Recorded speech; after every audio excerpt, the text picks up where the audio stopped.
여러분 안녕하세요. 반갑습니다. 여러분과 함께 직업상담사 2급 준비를 하기 위한 고인숙입니다.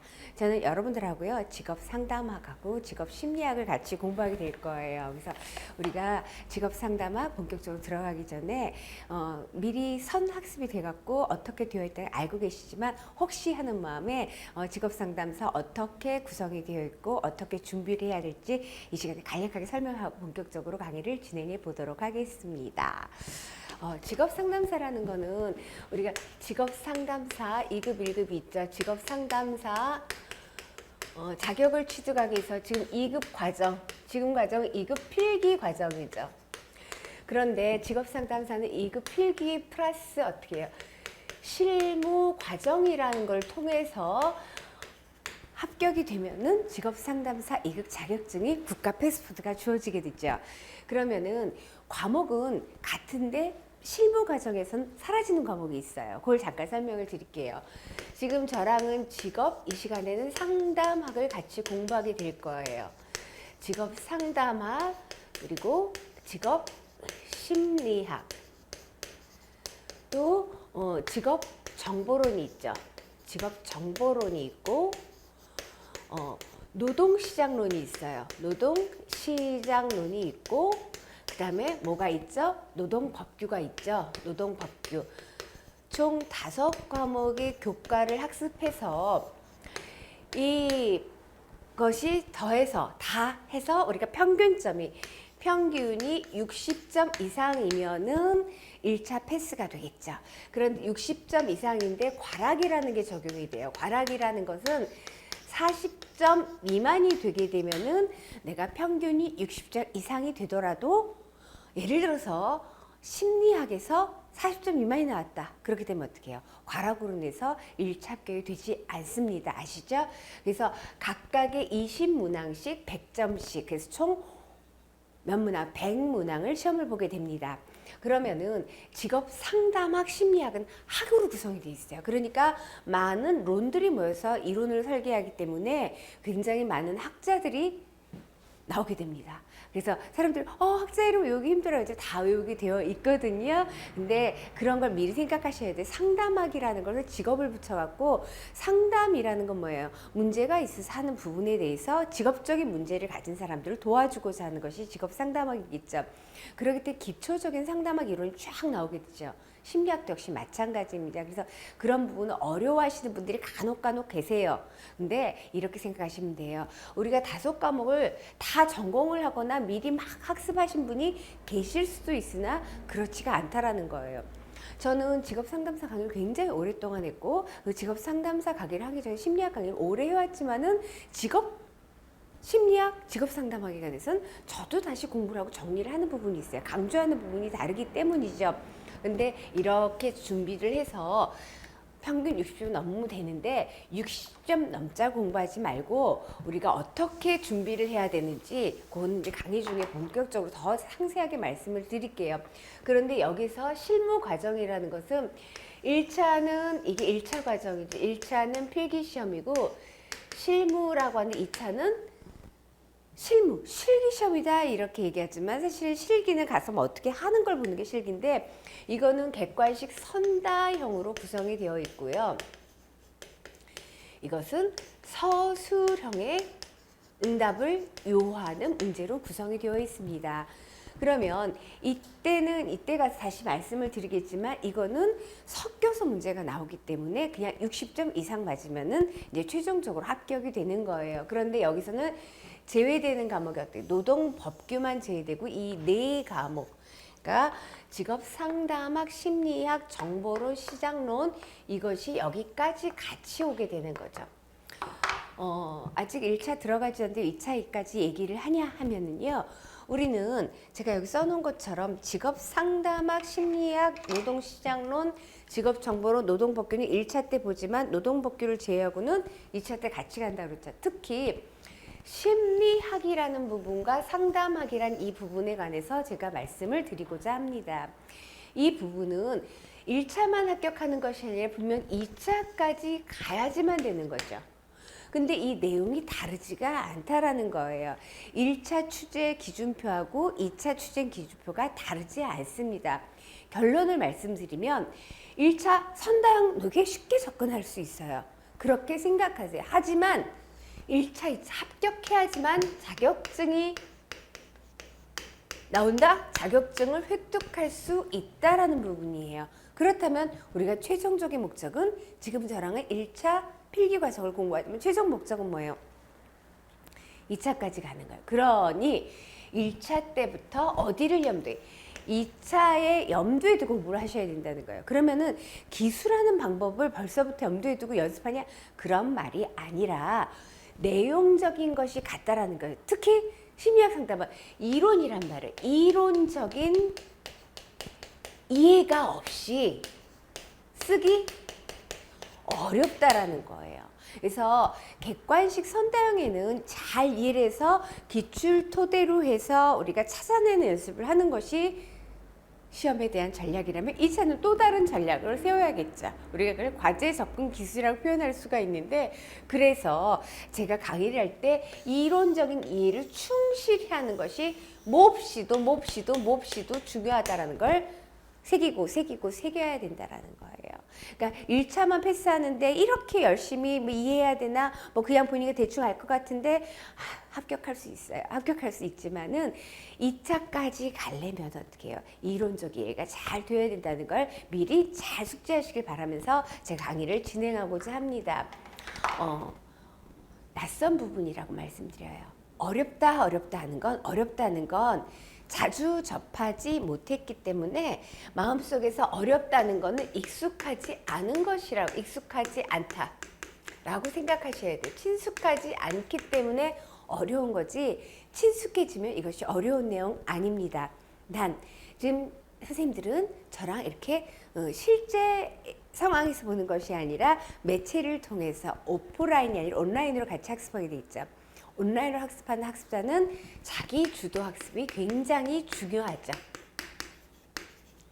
한꺼번에 몰아서 하시는 분도 있고, 그는 본인의 학습 설계에 따르지만 늦게 늘려서 미루고 하는 건 조금 곤란하지 않을까 합니다. 그래서 자기가 학습을 잘 설계해서 이 과정을 잘 따라서 하신다면은 필합격은 보장한다라고 말씀을 드리겠습니다. 그래서 익숙하지 않다라는 것을 다시 한번 정의를 하고 제가 할게요. 분명히 심리학 어려워합니다. 많은 분들이 어려워하세요. 진짜 많은 선생님들하고 같이 공부를 했는데 어렵다고 하세요. 근데 상담학도 마찬가지. 들을 땐 쉬운 것 같은데 그래서 그러면 제가 이 얘기를 한번 하고 본격적인 강의를 진행하고자 합니다. 제 스펠링 맞게 썼나요? 이케아. 많이 익숙하게 들어보신 브랜드인데, 그래, 맞아요. 저는 이케아를 선전하려는 것이 아니라 이케아 효과라는 것을 학습하기 전에 말씀드리고자 해요. 이케아, 우리가 이케아 무슨 가구 브랜드 어디 가구 브랜드면서, 근데 이케아가 어떻게 해요? 직접 참여하죠. 조립하죠. 그래서 더 애정을 갖게 되는데, 심리학적으로 이케아 효과라는 건 뭐냐? 처음에는 어떤 새로운 정보를 받아들이면 낯설다는 거예요. 낯설기 때문에 낯선 것을 받아들일 때 뇌에서 정보를 처리가 어려워진다라는 거예요. 근데 자꾸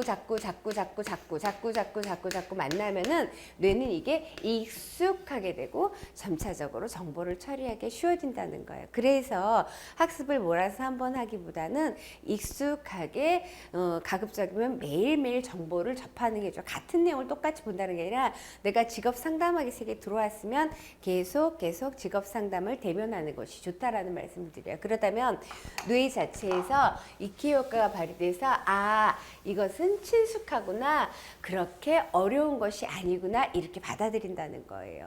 뇌는 많이 착각해요. 그러니까 선생님들을 염두에 두시면서 본격적으로 직업 상담학 강의를 들어가도록 하겠습니다. 직업 상담학 강의를 들어갈 텐데, 일단 좀 전에도 제가 그 상담이라는 것은 왜 할까라는 것에 말을 물어보진 않았지만 언급을 했어요. 직업 상담학이라는 건 왜 하느냐? 우리가 상담을 한다라는 거. 분명히 상담을 해요. 거기다가 우리는 직업적인 문제에 관해서 도와주려고 상담을 하게 되는 것을 공부하게 되겠죠. 그래서 여기 직업 상담학, 직업 심리학, 직업 정보론, 노동 주장론, 노동 법규를 공부하고 출제 기준에 그 제시된 것은 직업 상담사로서 갖춰야 될 역량 중에 이 5개 교과가 최소한 필요하다는 거죠. 그러니까 상담 이론을 잘 숙지해서 내담자를 상담할 수 있는 능력이 필요하고, 그 다음에 직업 심리학을 배우는 까닭은 왜 필요할까요? 심리 검사를 활용해서, 그러니까 심리 검사를 선택하고 내담자를 실시하고 그 검사 결과에 의해서 내담자를 평가하고 해석해서 진로적인 문제의 발달에 도움을 줄 수 있어야 되기 때문에 직업 심리학을 공부를 하고, 직업 정보론, 노동시장 변화하는 세계에 대해서 알아야겠죠. 법규 적용할 수 있어야겠죠. 이러기 때문에 5과목을 공부해서 시험에 보게 되는 거죠. 그러면 상담이라는 것, 일반적인 상담 이론이나 우리 진로 문제로 고민하는 내담자를 도와주는 것이에요. 그러면은 상담은 왜 하느냐? 상담을 하는 것. 상담은 기본적으로 면대면의 관계에 근거해서 하는 것이 맞지만, 요즘같이 저희도 예전에는 공부를 다 면대면의 관계, 실제 면대면의 관계, 다시 말하면 오프라인 상황에서만 공부를 했지만은 요즘 오프라인 학습보다 온라인 학습이 훨씬 더 많은 비중을 차지하고 있습니다. 시대가 바뀌었다는 거죠. 근데 기본적으로 상담도 면대면의 관계에서 이렇게 실제 면대면의 관계에서 하는 것이었지만은 이제 인터넷 상담이라든가 전화 상담이라든가 이런 것도 많이 활성화되고 있습니다. 물론 문제의 성질에 따라 좀 다르겠죠. 그럼 결국 뭐예요? 상담이라는 건 어떻게 문제로부터 출발한다고 해야 되나? 이렇게 정의할 수가 있습니다. 그러니까 문제가 없다면 상담할 필요가 없겠죠. 그러니까 문제라는 건 객관적인 문제라고 꼭 따져서는 안 돼요. 문제, 내 스스로가 문제가 있다고 생각한다. 아니면은 선생님이 보기에 아니면 부모님이 볼 때 어떤 문제가 있어서 상담을 의뢰하게 되는 거죠. 그러면은 상담을 한다고 반드시 문제가 해결될까? 상담을 한다고 문제가 해결되는 것은 아닙니다. 그러면은 상담사만 열심히 찾아다니면 되겠죠.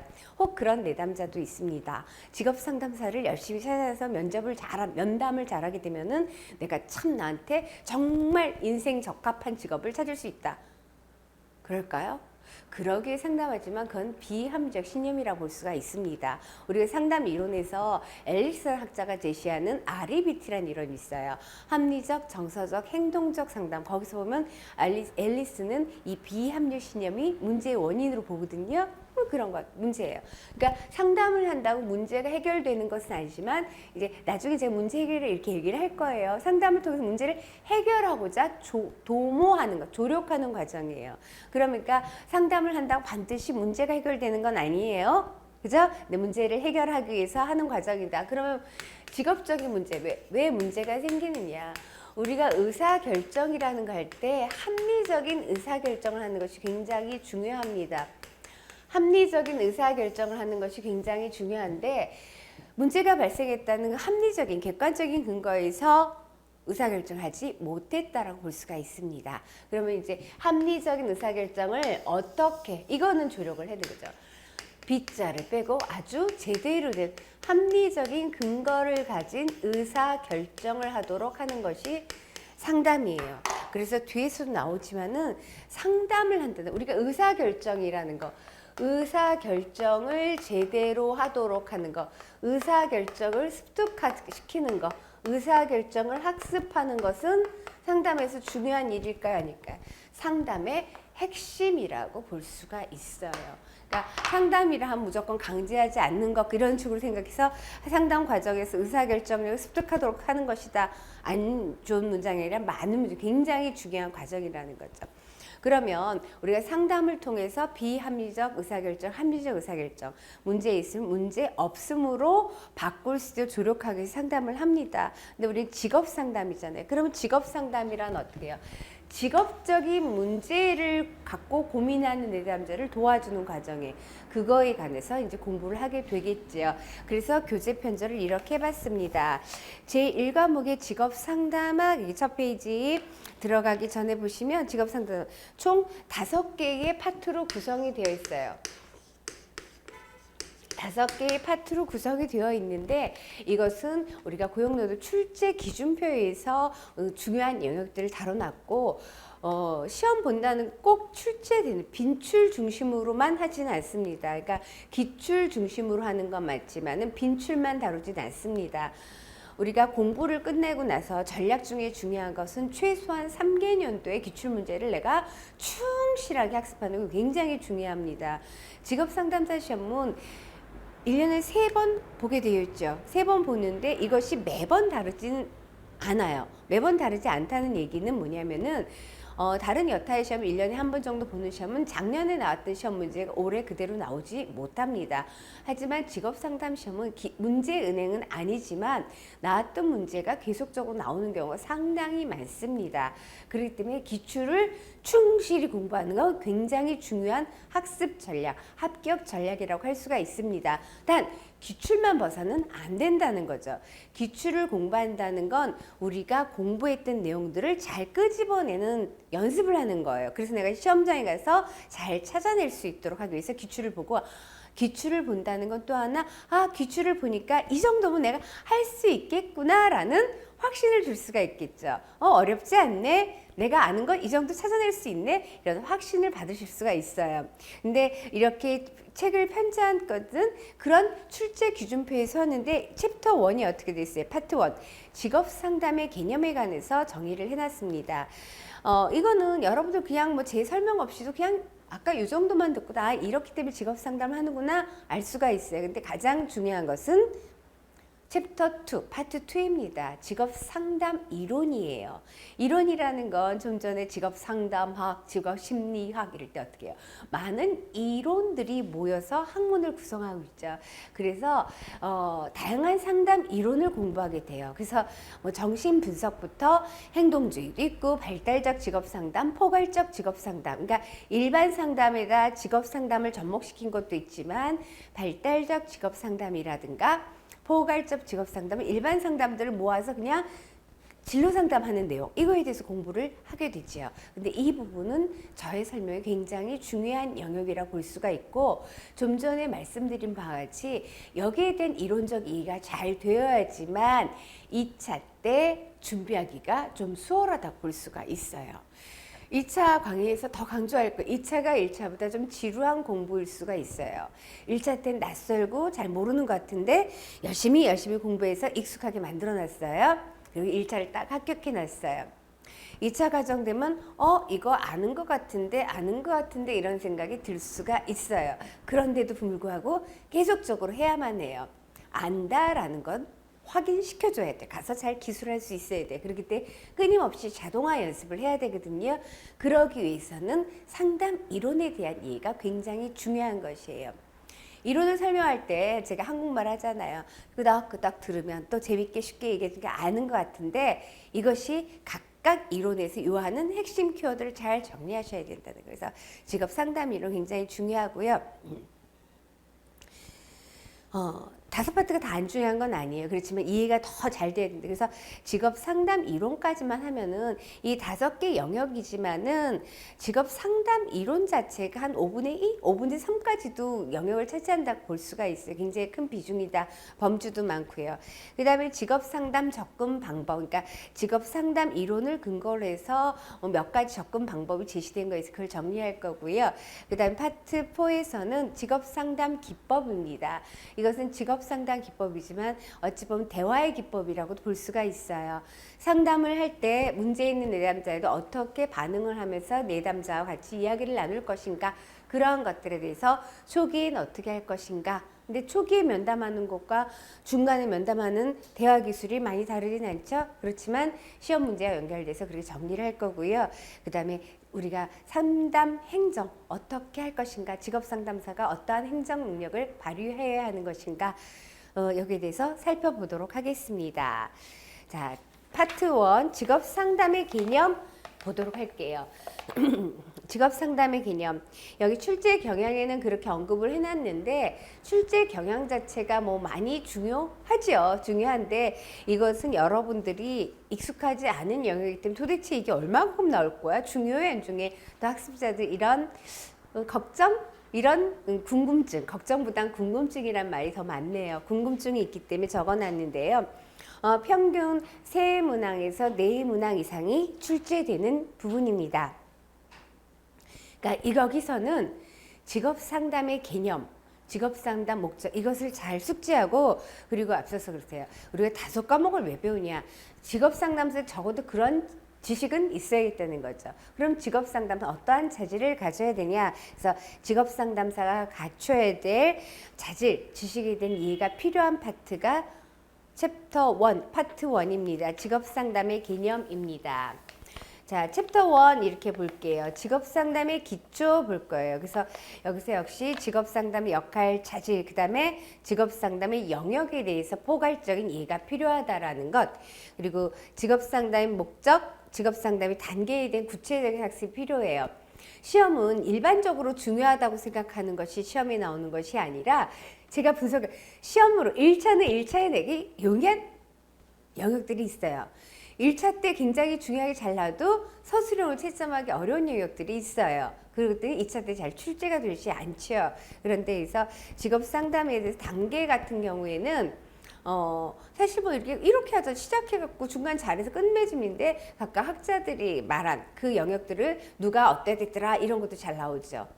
그래서 누가 어떻겠더라 이런 게 많이 나오기 때문에 학자들이 많이 나오는데 힘들어 하시는데, 그런 부분입니다.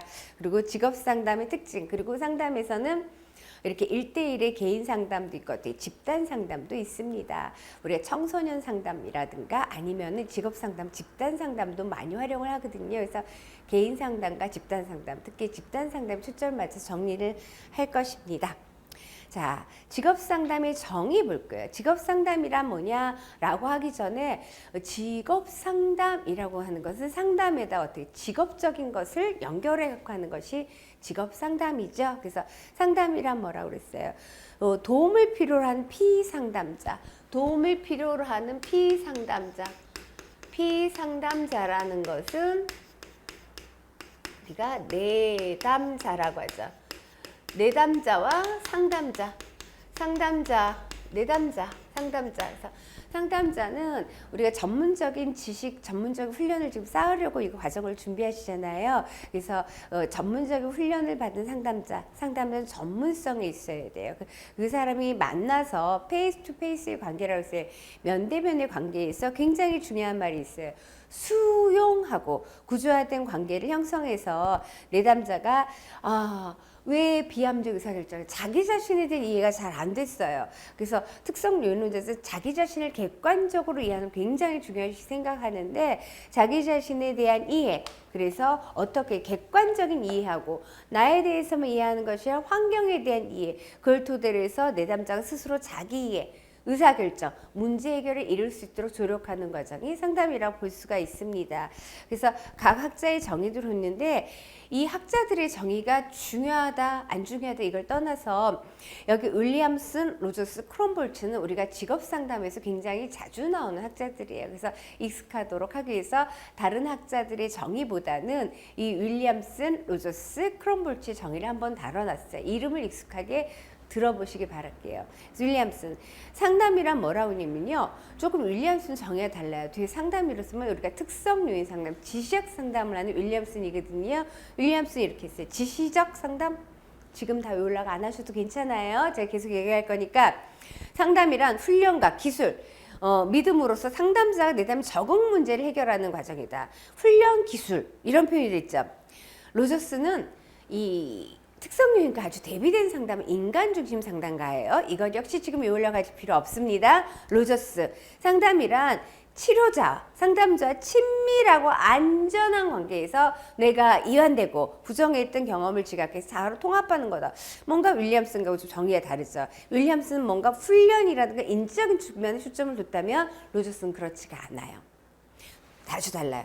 그리고 크롬불치는 저희 아주 그냥 마음에 드는 저는 이 크롬불치라는 학자는 우리가 사회학습에 근거해서 진로 상담을 펼친 학자가 크롬불치입니다. 그래서 문제를 가진 사람을 도와주는 과정이다. 아주 심플하잖아요. 어떻게 도와줄 것인가? 뭐 인지가 문제가 되면 인지적인 도와주고, 정서가 문제 정서를 도와주겠죠. 그래서 문제를 가진 사람을 도와주는 과정이 상담이다. 크롬불치 이렇게 얘기를 하는데, 이들의 정의 누가 이럴 때들아가 중요한 거 아닙니다. 그것보다는 어떻게 윌리엄슨, 로저스, 크롬불치 이런 학자들도 나오는구나. 그러면 상담이라는 것은 문제를 가진 내담자를 도와주기 위한 어떤 전문적인 활동이에요. 상담자는 제가 그 강의를 하면서 이 상담자가 어떤 사람이 되냐, 전문성을 가져야 되는 굉장히 중요한 것이에요. 그리고 상담사의 윤리성, 여기에 전문성이 또 포함되고요. 또 어떻게 상담자는 객관성이 있어야 돼요. 전문성과 객관성을 지닌 활동을 하는 것이 상담이라는 것. 그래서 상담사 이것은 굉장히 중요한 부분이에요. 우리가 그 전문적인 능력이 없으면 상담하는 건 윤리성이 어긋날 뿐만 아니라, 상담자가 한쪽에 치우쳐서 상담하는 것도 윤리성이 온다고 제대로 상담할 수가 없습니다. 그래서 상담사는 객관적이고 윤리적이어야 된다. 객관적이고 전문적이어야 된다. 다 윤리성이 갖춰져야 되죠. 그러면 상담이라고 할 수 없는 것은 무엇이냐? 피터슨의 학자는 이렇게 얘기를 합니다. 상담 과정에 정보를 제공하기는 해요. 특히 특성 요인 상담에서는 정보를 많이 제공해요.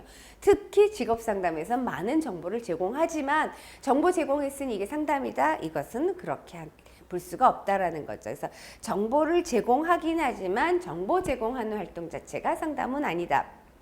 상담에서 간혹 충고, 재연, 권장 등이 가능한 상담도 있어요. 그걸 하지 말라는 상담 이론도 있지만, 가능하지만 충고하고 조언하고 재언한 것 자체가 상담은 아니다라는 거죠.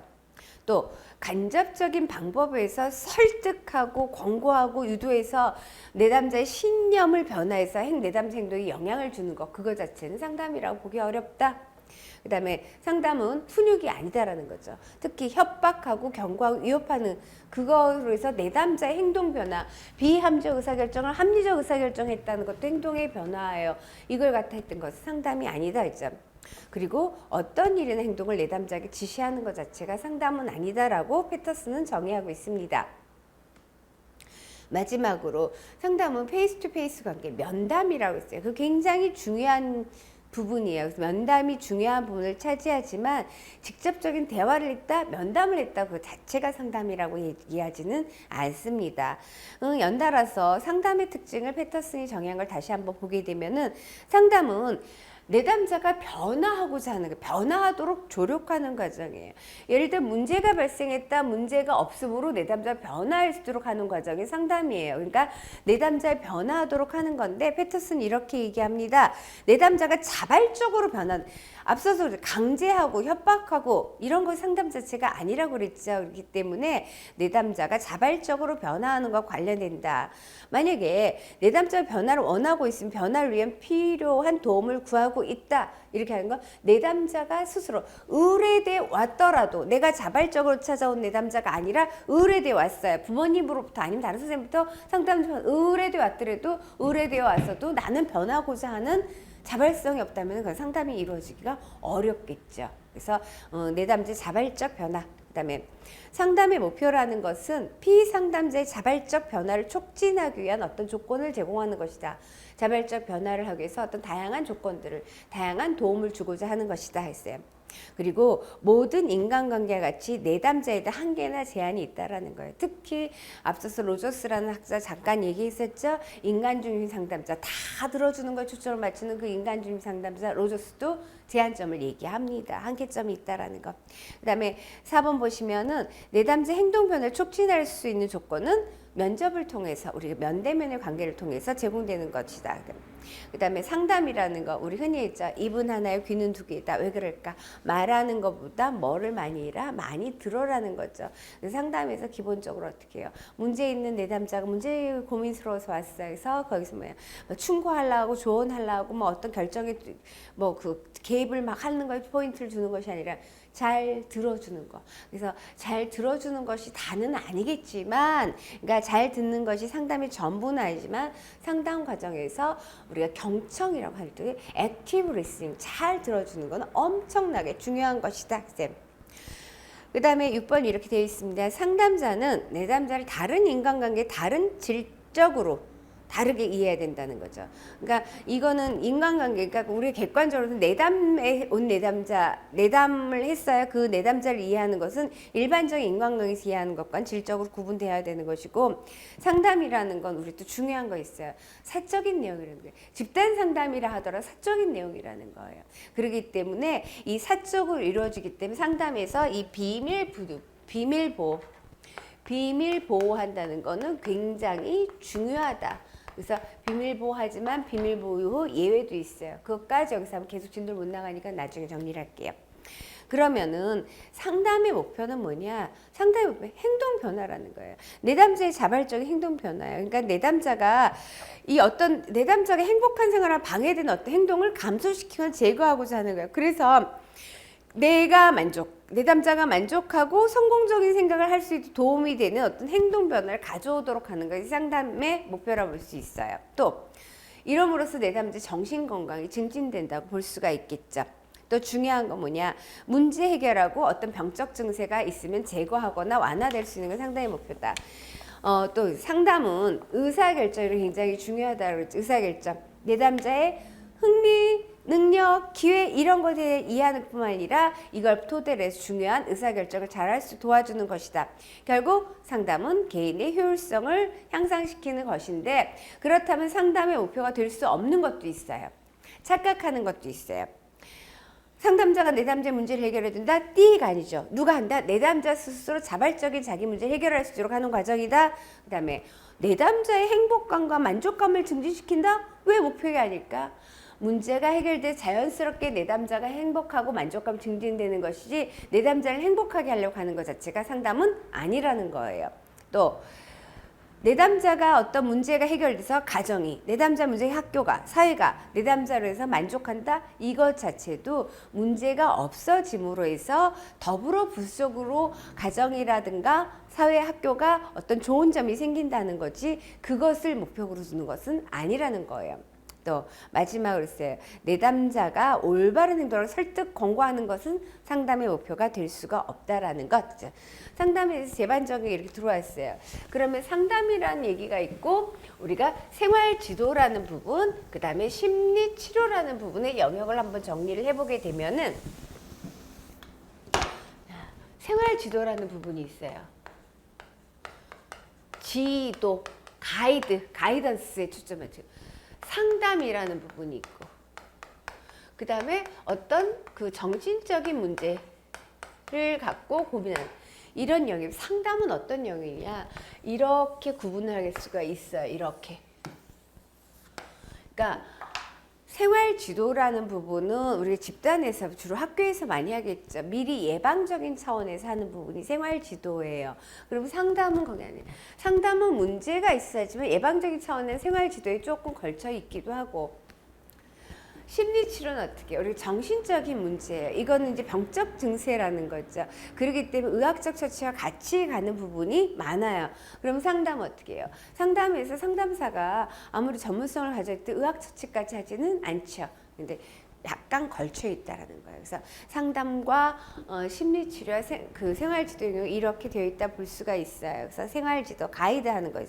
상담, 카운슬링, 그다음에 심리치료 있어요. 그래서 상담대 심리치료 그것을 다시 한번 보면은 상담은 문제가 있는데 우리가 정상적인 발달 경로에서 나타나는 문제예요. 그렇지만은 심리치료 부분은 비정상적인 문제, 그러니까 비정상인, 그러니까 환자를 대상으로 하는 것이면 인들이 발달 경로에서 갖는 정상적인 문제, 진로 문제 있다 비정상적이고 정신 이상은 아니잖아요. 이런 것들. 그래서 상담에서는 현실적 불안에 근거해서 의식하고 있는 현실적 문제, 그리고 교육, 직업, 결혼 이런 것 등을 선택하고 결정하는 과정에 도움을 주는 것이라면은, 심리치료는 우리가 정신분석할 때 신경증이라는 게 있어요. 신경증적인 불안에 근거해서 의식이 아니라 나도 모르게 무의식, 정신분석, 무의식이 굉장히 중요한데 무의식의 갈등 세계. 그러니까 지속적이고 반복적인 경청과 갈등에 대해 초점을 맞춰요. 이 무의식에 뭐가 있는지 한 번대로 달 수가 없어요. 지속적으로 탐색해야 되는 것. 그래서 그 상담의 목적은 성장 발달을 촉진해서 치료하거나 예방하는 데 초점을 둔다면은 정신적인 문제는 장애를 제거하거나 교정해서 치료 교정하는 것에 목적을 둘 수가 있습니다. 그러니까 상담은 인지적인 방법이라든가 아니면은 면접 조언 좀 초과할 수 있지만은 심리치료는 인지적인 영역보다는 정서적인 영역이 강조가 됩니다. 상담은 조금 비교적 심리치료는 단기적으로 볼 수가 있지만은 심리치료는 굉장히 장기적인 부분으로 접근이 된다라는 것, 이런 것들 참조로 좀 보세요. 자, 그 다음에 상담의 원리를 볼 거예요. 그러면 상담이라는 거, 우리는 생활지도 아니라 상담이라는 걸 해요. 상담이라는 거. 특히 이걸 잘 정리했다가 직업 상담 하는데 교재에 보시면 상담의 기본 원리, 비슷하게 상담의 원리 있어요. 상담의 원리. 그러면 상담은 어떠한 원리? 이거는 어떠한 상담도 이러한 원리에 입각해서 해야 된다라고 비스테겐 학자가 제시를 하고 있는데, 첫 번째, 학습도 그렇죠. 상담. 집단 학습도 집단 상담도 마찬가지예요. 개별화의 원리라는 거죠. 상담은 문제가 있어서 한다 그랬습니다. 문제는 어떤 각 개인에 관한 문제예요. 뭐 이 공통적인 사회에서 취업 못해서 문제인데 이걸 각 개인에 관한 거죠. 그래서 상담을 할 때는 동일한 문제의 영역이라도 내담자 차이가 있다 없다 있다라는 거예요. 그래서 상담을 할 때는 개별화의 원리에 입각해 상담을 해야 된다. 다시 말하면 내담자의 개인차를 고려해야 된다. 그래서 내담자의 개인차를 고려한다는 거는 여기였어야겠다. 우리 직업상담에서 이 특성을 이해한다는 게 굉장히 중요한 거죠. 이게 내담자의 특성이에요. 내담자의 개인적인, 개인에 해당한. 이걸 이해하는 굉장히 중요하죠. 특히 직업상담에서는 내담자의 개별화의 원리에 입각해서 내담자의 흥미, 적성, 다시 말하면 종합적으로 흥미, 적성, 욕구, 가치, 뭐 태도 이런 거 전부 내담의 특성이에요. 특성을 이해해서 잘 적응할 수 조력해야 된다 했어요. 그러니까 같은 상담자가 같은 직업적 문제라도 내담자에 따라 다른 방법으로 접근해서 상담을 해야 된다. 그 개별화의 원리예요. 그 다음에 감정 표현을 어떻게 할 것인가. 앞서서 상담은 문제가 있어서 한다고 했어요. 선생님들 지금 하는 게 별로 시험 문제 안 나올 것 같은데 뭐 이런 얘기를 다 하는데 굉장히 다 중요한 토대가 되는 거예요. 문제가 있어 할 때 문제가 있어요. 문제가 있어서 누구를 찾아요? 상담자를 찾아왔어요. 선생님들 문제가 있어 상담자를 찾아왔어요.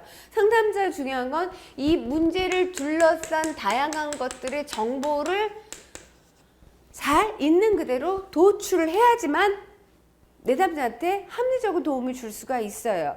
그러기 위해서 어떻게 내담자가 자기 것을 있는 그대로 잘 오픈을 해야 돼요. 이건 인지적인 부분, 정서적인 부분 가리지 않고 내담자 자기에 관한 정보를 잘 노출시켜야 돼요. 끄집어내야 돼요. 그러려면 어떻게 상담자는 의도적 감정 표현의 원리, 의도적 감정 표현의 원리라는 거. 내담자가 자기 감정을 부정적인 감정일 수도 있고 긍정적인 감정일 수도 있죠. 어떤 상담은 내담자에서 얘기만 하다 가라고 하는 상담이 있어요. 그것이 좀 전에 얘기한 로저스의 인간 중심 상담이에요. 직업 상담 시험에서 엄청 잘 나온 사람이에요. 인간 중심 잘 들어주라는 거죠. 잘 들어주려면 어떻게 내담자 있는 그대로 자기를 표출할 수 있도록 해야 돼요. 그러니까 그건 어떤 원리냐, 의도적 감정 표현의 원리 입각했다 볼 수 있습니다. 그러니까 내담자의 반응, 정서 변화에 민감하게 반응해서 적절하게 대처해주고 그 다음에 여러 가지 감정을 억제 또는 통제하는 것이 아니라 있는 그대로 표출하도록 하는 거예요. 온화한 분위기를 만들어줘야 돼요. 내담자가 자기 감정을 누르지 않고 있는 그대로 다 오픈하도록 도와주는 것이 뭐다? 의도적 감정 표현의 원리예요. 그런데 상담자는 객관적이어야 된다고 했죠. 상담자가 어떻게 치우쳐서는 안 된다고 그랬죠. 내담자의 감정은 의도적으로 표현할 수 도와주는 기법이 필요하고 통제된 정서 관여, 통제된 정서 관여의 원리. 통제된 정서 관여의 원리라는 것은 내담자는 있는 그대로 자기를 노출시켜야 되면 상담자도 객관적이고 중립적이어야 된다고 했어요. 내담자가 너무 슬픈 상황에 빠졌어요. 막 거기에 같이 빠져들어서는 아니 된다라는 거예요. 우리가 공감이라는 것도 중요하게 다룰 건데 공감. 내담자 공감 뭔지 아세요? 슬픈 드라마 뭐 눈물이 나도 모르게 나와요. 그 공감이에요. 그렇지만 그 상담자 어떻게 막 내담자가 운다고 내가 더 퍽퍽 울거나 거기에 빠져들어서 그럴 수 있는 걸 이해하지만은 나의 중립성을 갖고 있어야 제대로 상담을 할 수가 있어야 돼요. 그러니까는 내담자 입장에서 이해는 하지만 자기의 본질은 갖고 있어야 돼요. 본인에 대해서 틀어뜨리지 않아야 돼요. 통제된 정서 관리 원리 입각한다는 거죠. 내담자의 어떤 감정 변화, 정서 민감에 반응하지만 자기 중립성을 갖고 자기 감정 통제해야 된다는 것. 그 다음에 수용. 상담 문제가 있어 왔는데 내담자를 같이 판단하지 않고 있는 그대로 받아들여주는 것이 뭐다? 수용의 원리예요. 여기서는 상담도 그렇고 우리가 기본적으로 상담은 당연히 그렇지만 인간관계는 늘 어떻게 같이 판단하지 않고 받아들여주는 게 굉장히 중요해요. 전 인격적인 존중. 그래서 여기 자 내담자를 인격적으로 존중해서 이 내담자가 문제 있어. 아유 저런 문제를 왜 갖고 와? 왜 어떻게 저럴 수가 있어? 하면 안 된다 그랬어. 내담자 인격적으로 존중해서 내담자의 긍정적인 부분이든 부정적인 부분이든 존중하고 받아들여줘야 된다는 것. 다시 말하면은 내담자의 비심판적 태도를 갖고 있어야 된다. 상담은 판단 받으러 오는 것이 아니에요. 판단 받으러 오는 것이 아니라 있는 그대로 자기를 이해해서 자기 문제 해결을 도모하려고 오는 과정이죠. 그래서 내담자를 객관적으로 평가해야 되는 거죠. 평가하는 것과 같이 판단하는 건 달라요. 가치를 부여해서 좋다, 잘했다 이렇게 가치 판단이에요. 매우 훌륭하다. 내가 하는 것이 아니라 있는 그대로 내담자를 이해하는 것. 모든 문제는 누가 할 수 있다? 스스로가 할 수 있다. 자기 결정의 원리. 어린아이 상담도 청소년 상담도 어른 상담도 마찬가지입니다. 내담자가 스스로 자기 문제를 해결할 수 있는 신념에서 상담을 한다는 거죠. 그것이 자기 결정의 원리예요. 그 다음에 앞서서 상담은 사적인 거기 때문에 비밀 보장이 중요하다라고 얘기했어요. 그래서 여기서는 비밀 보장을 기본적인 상담 원리예요. 기본적인 상담 원리인데 그러면은 우리가 상담에서 예를 들어서 사적인 거기 때문에 비밀 보호한다는 건 엄청 중요하다 그랬죠.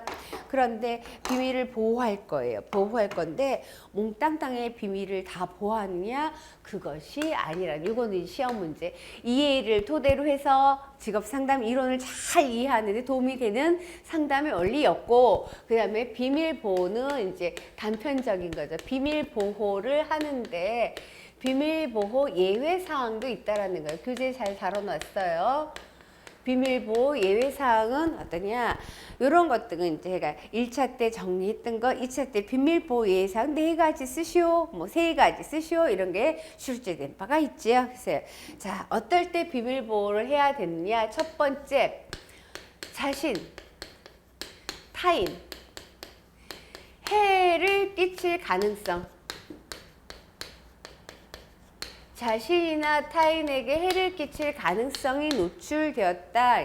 상담 과정 중에 내담자가 죽어버릴 거라든가 아니면 누구를 해야 할 거라든가 아니면 상담 과정에 붙다 보니까 이 내담자가 전염병에 걸려있다든가 그러면 어떻게 해요? 내가 너의 정보를 보호해 줄 것이다 라고 해서는 안 된다는 거예요. 이것은 그러면은 다 듣고 있다 나중에 미안해 나중에 아무데나 오픈하면 안 되죠. 그래서 우리 상담에서 기법 중에 구조화라는 기법이 있어요. 구조화.